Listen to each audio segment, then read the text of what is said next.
The UK inflation is currently sitting at between 10 and 12%, depending on who you believe. But many expect it to increase to 20 or even 30%. Check out this video as I go to more details. Hi everyone, my name is Simon Mashevich from Optimised Accountants, and in this video we're going to be talking about the latest data that I have to hand about inflation and the cost of living. And in this video I'm going to share with you some great tips that you as a homeowner can do to help you reduce the cost of living impact, and we can look at it from a buy-to-let property investor as well, especially if you have houses of multiple occupation, so you may have pay for electricity, etc. So I'm going to share that with you in this video. Now I'm going to go through some real data that you can have a look at as well. So please look at this URL, pause the video if you wish, and grab this report yourself. This is for July 2022. It is the latest information we have. It's always a lag in any of these reports, to be honest. But as we can see here, the Consumer Price Index CPI rose by 10.1% in the 12 months to July. That is a major issue. And what the banks are doing is increasing interest rates to try and stem that. I'm going to share my thoughts of why I think that's going to fail. Interest rates increasing is not going to help this CPI at all. So, and I'll explain why in detail. But actually, this inflation is crazy. It's out of control. But we need to understand why. Is it everything that we are buying is got crazy inflation inside of it? No. And that is where I think we need to just take that breath. I did this in the other video before where I just talked about taking a breath and just remaining calm, because I don't think that this inflation is something that is caused through everything that we buy. It's on certain sectors, and we can address it from an economic perspective. And I think the governments are doing that. And I'll share some ways of how you could save money on those inflationary items. The ONS said that July 2022 is the highest recorded annual inflation in national statistics series, which began in January 2006, which is a crazy number. You know, we don't want to be seeing inflation targets 2%, and yet it's at 11%. So we definitely need to be thinking about how we structure that, how we control that. Here's another interesting graph, and just look at the driver of the inflation. You'll see it as a blue bar that's shooting up, and that's electricity, gas, and other fuels. Why is that happening? The war in Russia, Ukraine. You know, the Russians are cutting off the gas supply. We've got these sanctions going on. Inevitably, there is going to be this impact of fuel. Now, if this is a government thing of saying we should not, and by the way, this is not a personal reference of going into war with Ukraine and Russia. Those countries have got a dispute going on. It is horrible for the innocence that's going on. I'm not going to be talking about that. It's very sensitive. And if you could tell by my surname, my family are from that side, my historical family are from that side. I don't want to get into that side. I think it's horrible what's going on. People dying for anyone. And again, I'm not going to go into too much detail, but it's just not right. Now, as a result, though, we can see that the energy prices have gone rocketing high. The largest upward contributions, 0.04% percentage points, came from bread, cereal, and from milk, cheese, where prices for shop bought and delivered milk, cheddar cheese, and yogurts of formal prey increased notably. I've put that in there because obviously we know about energy prices, but it's worth noting about the food as well. If you do any research online, you will know that there were two big fertilizers in the UK as companies producing fertilizer, and the US are no longer backing one of them, so it could close down. The demand now on one fertilizing producing company has skyrocketed, and as a result of that, all of a sudden now we've got this extra demand, and the price of fertilizer has now increased dramatically. That's one of the reasons. Fuel has not helped farmers, and therefore the cost of producing food because of fuel, because of fertilizer, has now pushed up food prices. I wanted to put that in there because I think it's really important to note. I don't think, therefore, interest rates increasing is going to stem people wanting to buy food. It's not going to stem people wanting to warm their homes. There are some ways to reduce those costs, and I'm going to share those with you, especially in this time. But increasing interest rates, I just can't see it working. Got to be honest. ONS, again, overall prices for housing, household services increased by 9.1% in the year to July 2022. That's a significant. So every services that you buy, 9.1%. Has your wages gone up by 9.1%? I know in professional sectors that wages has gone up by 10, 15%. So that does compensate, but not everyone's wages has done that. So maybe it's time for a career path. This follows an increase in 0.4% between June and July, which again is just showing that it's just increasing, and there's no control over it right now. And I think fiscal policies of interest rates isn't going to do anything. I think what we've got to do is address demand and supply. We have to look at this now supply as being the main issue. Interest rates, what's that doing really? Address the supply issue, government, and get on with it. So, sorry, did I come across a little bit passionate there? Wow, okay. Therapist, okay. So between June and July 2022, compared with a small increase of 0.1% last year. Okay. The annual rate of housing and household expenses was higher in March 1991 when it was estimated to be 12.5%. All this is showing you is that there's been a significant increase. Okay. ONS, the upward contribution, the change in upward annual inflation principally came from owner-occupiers' housing costs because of average charges for registered social landlords rents. So rents have obviously increased as well. That, by the way, so if you're a renter, your rents will go up. Why? Well, mainly because renters will want to support their business. If it's a HMO especially, where they pay the rent and you rent a room, I would expect that those rents will increase because landlords need to protect themselves to pay for the added fuel costs. Inevitably, there's a lot of organisations that have gone bust because fuel prices went up and they stuck to their guns and kept the rents as they were, and now they're gone. So, you know, just be very careful when your landlord says, I need to increase your rent by whatever percentage, and you say, no, I'm not paying that, because they may not be there next month. And then where do you go? To another house whereby the same might happen? So just think about that as a tenant. I've been a tenant myself. I know that these things go on, and I think it's just about taking an informed decision on what's going on. But again, I'm going to share with you, if you are renting a house and you pay for the fuel yourself, there are ways of reducing those costs. Stick with me, people, because I'm going to share that with you. Another graph just saying fuel prices increased by 2.9%. Just look at that spike. Motor fuels, that purple line just rocketing up there. And again, you know, are the ways reducing fuel costs? A lot of, in fact, all of my staff pretty much are working remotely. Do they need to get in the car to work now? No. So could we reduce fuel costs? Actually, yes, we could do that.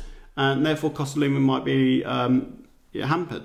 The idea is talk to your employees or think as a business how you run your business. Do you need to go to the office? Do you need to pay for an office space? Or can you get a smaller office, which is what we've done? We've taken this huge office and we've got rid of the office, and people can work from the flexibility of their own home. They have, it breaks in between a long period of break if they wanted it in the afternoon to be with their children, their families. But it means that there's also a cost reduction for the company as well. It's a win-win. I can't see how that really doesn't work. There are so many employers saying, no, we need to bring all our employees back. Well, now look, if there's high fuel prices, be considerate towards your employees. Let them work from home instead of traveling up and down the country, which is going to be more fuel costs, damaging their environment, and ultimately, does it produce any extra efficiency? Well, if you've got the wrong people on the bus, as they say, get rid of those people. If they can't be trusted to work, then you've got the wrong employee. It's nothing to do with the kind of flexible working. Micromanagement doesn't really work. And by the way, this is now being turned into some sort of business forum, and I apologize. Inflation, I just want to share with you where the inflation has come. Recreation and culture, but not communication. So phones and stuff like that, not really increasing. Education costs, again, not really increasing. Restaurants and hotels, yeah, a little moderation of increase there, but not significant enough. So people going out may well get better deals, by the way, because of the businesses will now start giving offers because they think there's a recession or they know there's a recession. I have to be careful with my words for those people quick on the keyboards to say, you said think. By the way, I know there's a recession coming, but it's just how we get across this, okay? We can get through it together. And that sounds like a government official statement to make. It isn't, but I think we can all get through any crisis. It's not a meteorite that's coming from outer space destroying the planet, let's be fair. So let's put this into context. Miscellaneous goods and services, 0.05% increase. Again, not a great deal. Where did the increase come from? Look at that. One bar alone. Food and alcoholic beverages. We know fuel is massively out there, but look at the cost of food. It's just skyrocketing, and household expenses, everything else that we buy isn't really being impacted by inflation all that greatly compared to that bar. And please don't write in the comments box, oh, you missed out this commodity. The commodities that are being impacted by inflation is very much on food, beverages and fuel. Household and household services have also been increased quite significantly. But those are the 2-3 main drivers. But the ones that are driving it is fuel and food. Now, could we do something about that? Will interest rates increase from the government really affect that? How can it affect it? The only thing that can affect it is supply and demand. That is it. Nothing else. Interest rates. It's meant to be stemming demand. But if you need to warm your home, you need to warm your home, government. If you need to kind of buy some food for your family, you need to buy some food for your family, government. So it's not really going to help other than cause more hardship in the families. Interest rates is a mistake in my view. I'd be interested to know what your thoughts are in terms of that statement, by the way, because that's a real headliner right there. Simon of Optimize gets it completely wrong. You know, I'm not in government, so therefore it's probably a good thing. But I just can't see how interest rates are going to increase. What's your thoughts? Please type in your comments below. ONS, the food and non-alcoholic beverages transport divisions made the largest upward contributions to the monthly rates in July 2022. In June 2021, the main upward contribution to the monthly came from transport overall. Okay, so transport prices. By the way, I did see on LinkedIn that someone put in a post about a rail ticket of £245, and they worked out that it could have cost them just £45 by going in the car, which I think is a bit of an issue. If public transport is so expensive, then how is that going to be incentivizing? Unfortunately, transport now is privatized. It's not government-led, so how can the government influence that?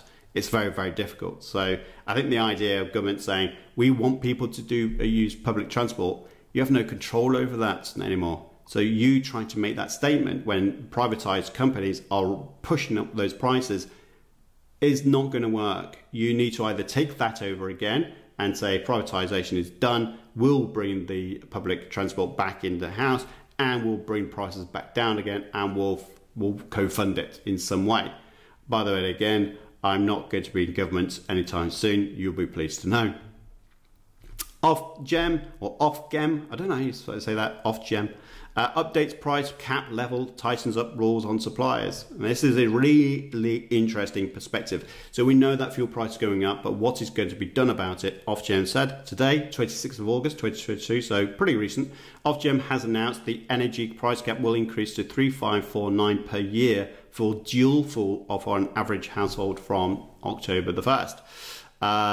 This comes as Ofgem's CEO warns the hardship energy prices will cause this winter and urges the incoming Prime Minister and new cabinet to provide additional and urgent response to continued surging energy prices. And again, please do stick in this video because I do share with you how you can reduce your energy prices and what support is out there.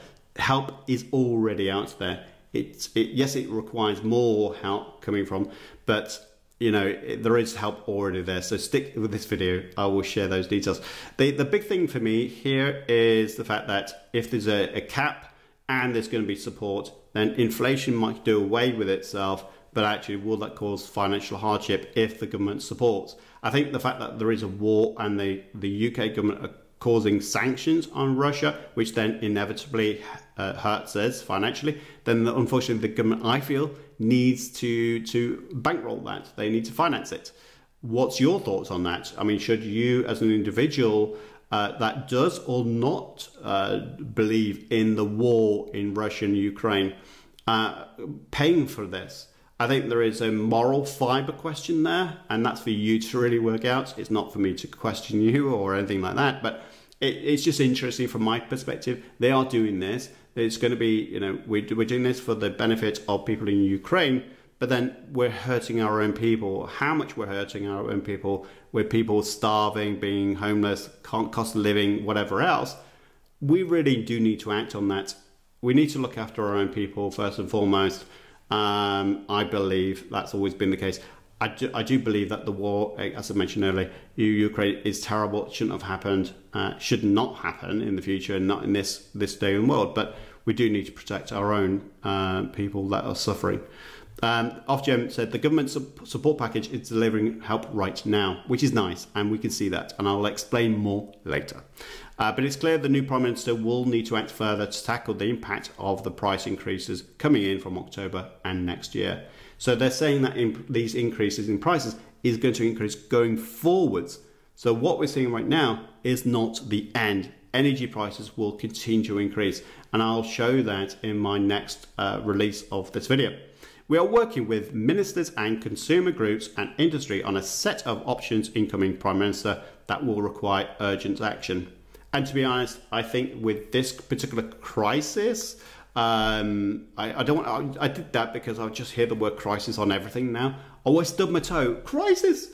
You know, it's crazy wordage with the media right now. But I do think there's going to be an urgent response from the Prime Minister. It has to happen because people are suffering right now. So there's going to be obviously something happening with that.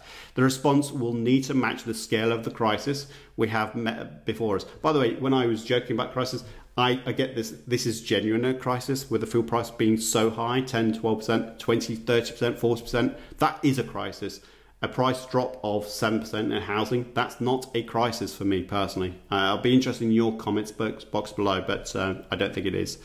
With the supports in place, with regulatory, government, industry and consumers working together, we could find a way through this. And that's really a nice way to end that statement. We can find a way through this, and we will. Like I said, it is not a meteorite destroying the planet.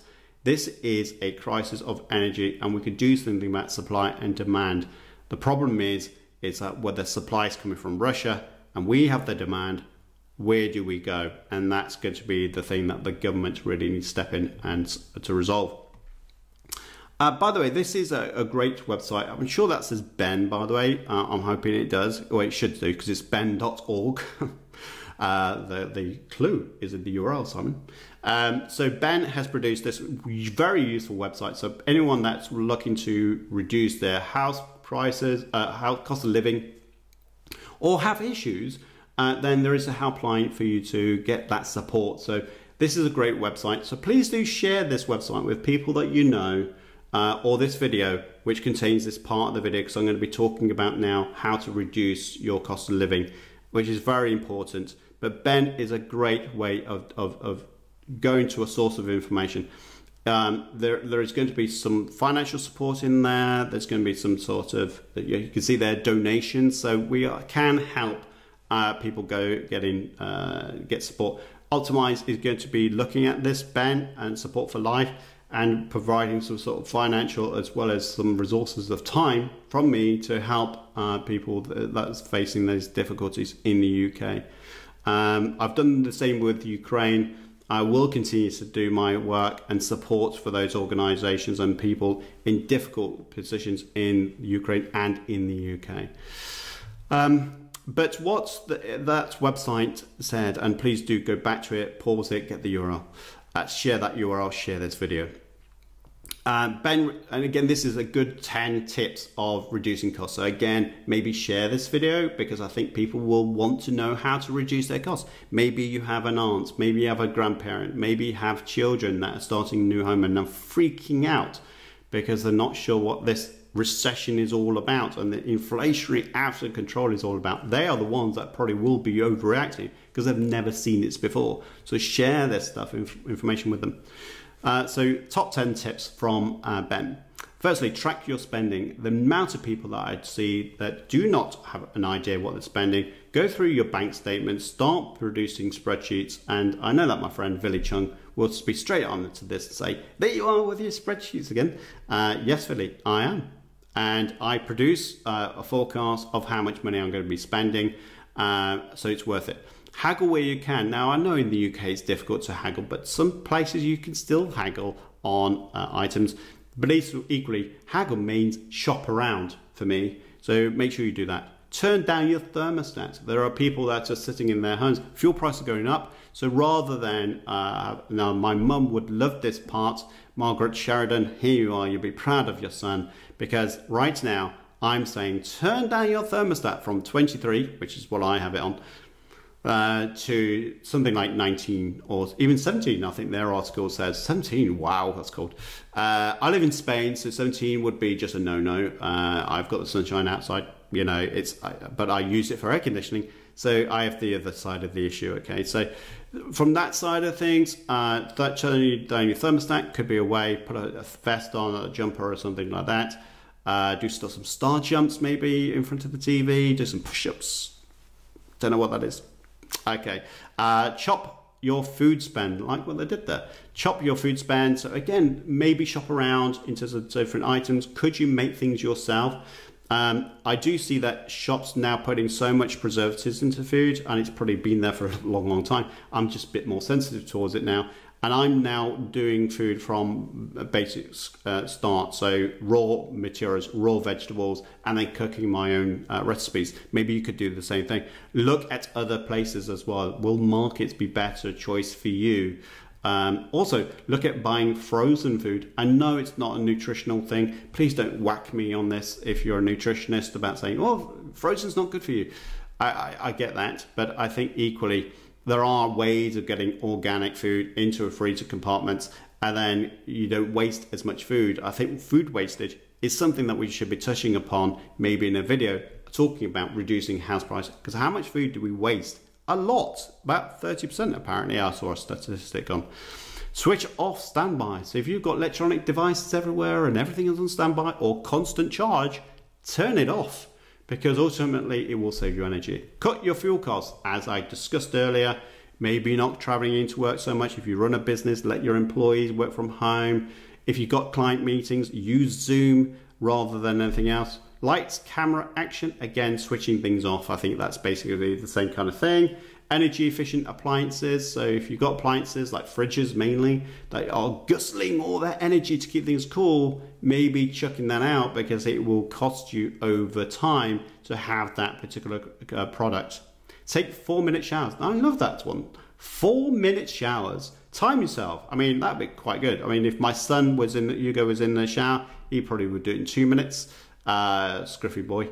But that'll come back on me, I'm sure, at some time. But take 4-minute showers. Love it. Because the less time that you're in the shower, the less energy you'll be using. Equally, don't have as many baths. If you're a bath person, maybe swap into being in a shower and maybe be in the shower for 10 minutes, because it'll still be cheaper than a bath. Just a thought. Run cooler washers. Okay, if you've got a washing machine, use 30 degrees rather than 40. Scientifically, actually 30 and 40 isn't much difference. Yes, in terms of energy, no, in terms of quality of wash. So do think about that as well. It's better for the environment apparently as well. So always good thing to use 30 degrees wash instead.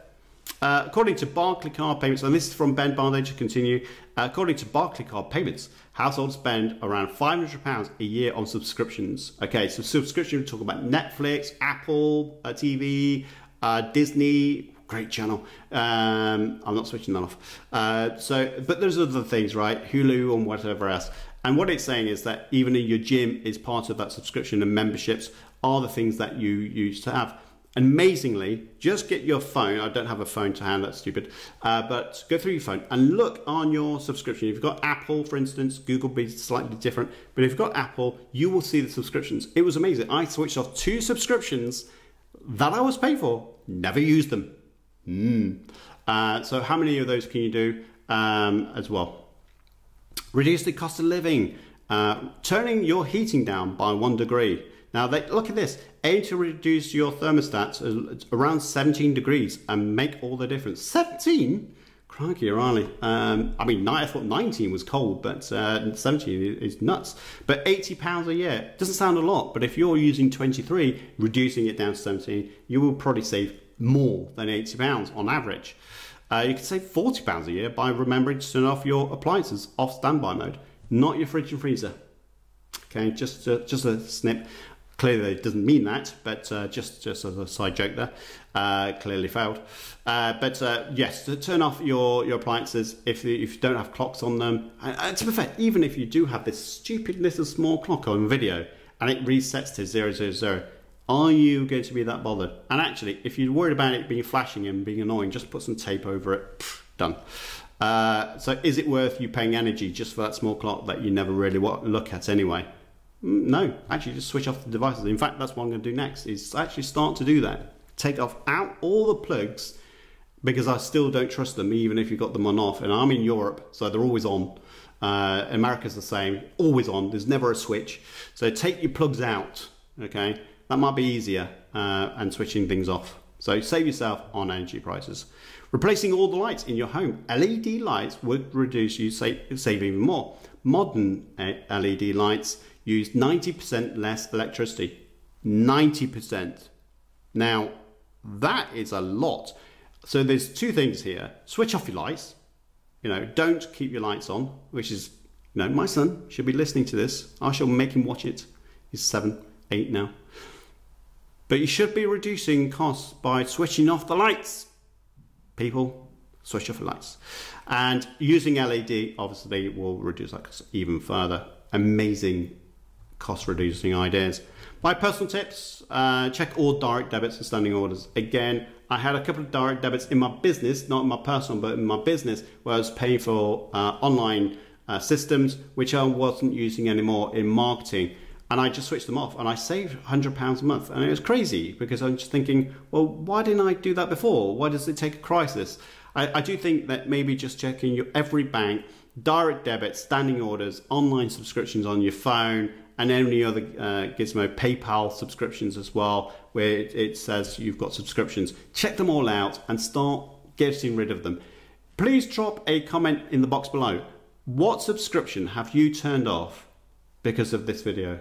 I'd be really interested. If you say none, well, don't say that. But you know, if you have done something, it's great to know. And because whatever subscriptions you have managed to turn off as a result of watching this video, and you putting in a comment box below, it may encourage other people to do the same thing. So maybe watch the comments below to see what subscriptions you should be turning off as well. Eat out less, better health and less expense. I must admit, I was in the States for a couple of months doing some work business out there, and I was eating their food. And I have to be honest, Americans really just in the restaurants just do not understand health, not healthy foods at all. So they give you cheese and butter, I think butter dressing, for goodness sake. But, you know, ultimately, I got with a Gordon Ramsay restaurant. I'm not going to divest, but it was really interesting to see Gordon Ramsay in America, you know, with all that butter going on. Eat out less, do it at home. It will be healthier. You will lose weight as a result as well. Use Zoom and less Zoom in the car. Okay, so if you're a business owner or your employer, ask your employer, can we use Zoom and can I work from home? Nice and simple. We have done that for all of our staff. I believe they are all delighted. They keep telling us that. We're delighted as well. It reduces costs. It reduces the impact of the environment. And I think it just creates flexibility for families to be together a lot more. And that's the most important thing for me personally, to make sure that people are with families and enjoying their time. Petrol prices. Now there is an app which you can download. Again, compare cheap petrol and diesel fuel prices today. Really do download this. It's amazing. You can go from one petrol station at one end of the road to another, and you'll know where they are, and you could reduce yourself, you know, 10 pence a litre, whatever. But then you could be a bit more out, which you have never seen before, and it could save you an extra 1 pence, 2 pence a litre. Maybe, I just don't know. But petrolprices.com, really important for you to download that app and, you know, download it so you know how to reduce your fuel prices. But again, stem the demand on the price of fuel, because what I mean by that is just use your car less. Okay, if you can use other vehicles or not drive at all, that would be better. Charis, I'm hoping I pronounced that correctly, or it could be Charis, but this is another great organization, by the way. You've got for businesses and for individuals. What they are is they provide support for household energy bills for those that may be struggling. Okay, so again, this is why it's important to share this video with everyone you know, simply because there are some great nuggets that I was researching to help people, and that's what the purpose of this video was. It's meant to be about kind of a media update for everyone, but actually, when I started researching more, there are some helpful things that you can do. So this could grant towards your bills to help you buy standard freestanding appliances. Remember, more energy efficient freestanding appliances are better than the old ones.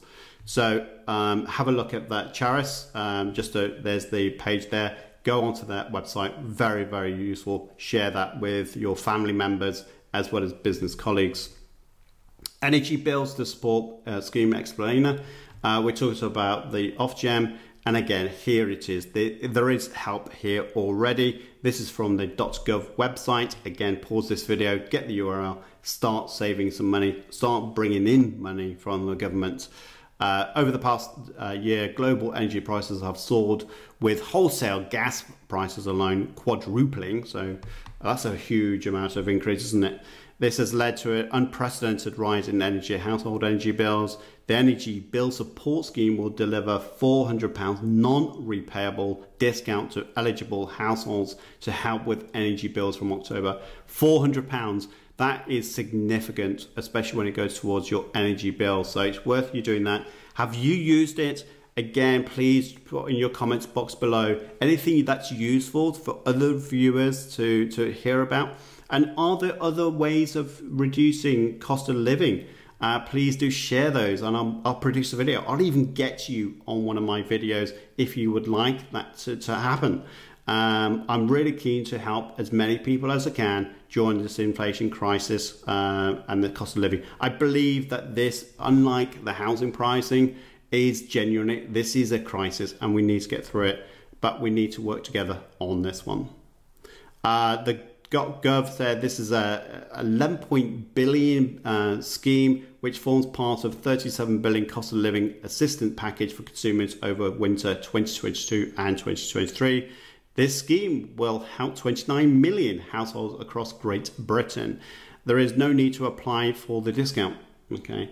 Energy suppliers will deliver the support to GB households with a domestic electrician connection over 6 months from October 2022. So help is at hand. So even though inflation is going to be skyrocketing, there is going to be home. Will inflation be adjusted because of this cap, the government support? I can't see how they could work that through the systems. Maybe they could, but I would say that the inflation of 11% isn't going to be as significant with this support in mind. And again, there are things, as I've described earlier, that you can do to help yourself reduce the cost of living. Let's just have a look at some of the articles that are out there. UK inflation, this is from CNBC's. Again, pause this if you want to look at the full the article. UK inflation could be 22% as energy prices soar, Goldman Sachs describes. UK inflation could hit 22%. You know, we're not talking about 11%, 22% if energy prices could continue their upward spiral. It comes after British households were hit with a projected 80% increase in their energy bills in the coming months. So, you know, there is still that demand, but Russia are cutting off supply. We still have that demand. There is an inevitable increase here, and that's where the government really needs to step in. And I believe I can see some of that. It'll be great to see even more. Bloomberg, the UK's 12 billion energy aid package may be about to jolt inflation's path. And that is the point, isn't it? We need to look at the real crux of this problem. Interest rates? No. Demand and supply, government. Demand and supply. Interest rates, what are you doing? You're causing hardship. Stop it. Get that back to where it needs to be. My view, I'd be interested to see what you think about that. Maybe we could have a friendly debate. Well, let's make it friendly, but let's have a debate. Do you think interest rates increases will help us stem inflation? Am I a bozo? Am I like Boris Johnson? I don't know. So, in terms of what they're saying is it could jolt the energy inflation by this package. The UK government £400 payment to households with surging energy bills could be about to shake inflation markets and the nation's stretched finances. The Office of National Statistics will announce Wednesday whether the $12 billion aid will be spread over 6 months, should be considered an income adjustment for price of adjustment. One thing I did notice, will be considered an income adjustment. Does that mean it's taxable or something? I hope not. If the latter, that will ease official inflation figures in the coming months. I hope it's not going to be one of those grants again, which is like the self-employment income and support scheme, which then was taxable, because that would be pretty hard if that's the case to even manage. Let's hope it's not. UK inflation has, and this is again CNBC, UK inflation has hit 40-year high of 10.1% as food and energy prices, again those two big commodities, food and energy. Supermarkets have had little choice but to pass on price increases from suppliers themselves, contending with UK unprecedented inflation. And again, for me, this is fertilizer. Do some research on Google, fertilizer. Really important to understand that. Raw materials, so it's fertilizer and fuel, which is pushing up the prices of your food on your table. That is what the farmers are having issues with. There were two companies with two fertilizers. Now there's one, there's a huge demand and their prices are going to go up. The CNBC continues to say the latest forecast suggests that energy prices cap could rise to 4266 annually next year from its current 1971, which I think is inevitable. We're at 3000 according to the other reports, with many households already choosing between heating and eating. All right, pushing up interest rates to hurt people's bank accounts on variable mortgages is not going to help their situation, and that's why I feel quite strongly about the whole idea of interest rates. We're not addressing the problem with inflation of increasing interest rates. Again, I'm not going to get myself into a mess here with you guys. I don't want to be disrespectful to anyone who thinks differently, and I will be corrected. So if you feel differently, please share with your comments, and let's be nice to each other, because I see some quite harsh comments towards each other on YouTube, and let's not do that. We're all together, let's be honest.